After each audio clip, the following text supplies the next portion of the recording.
कि बाकी जो किसी नहीं मिलता है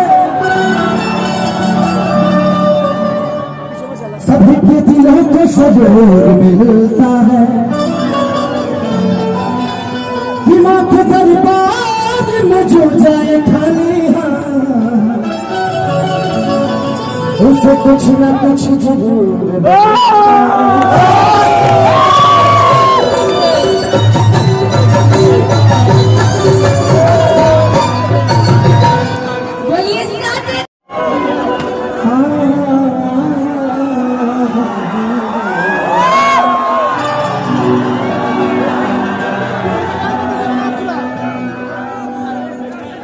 कि जगने समंदर करना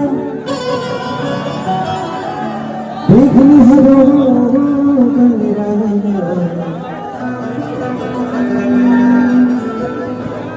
एक बंती करी बरबदना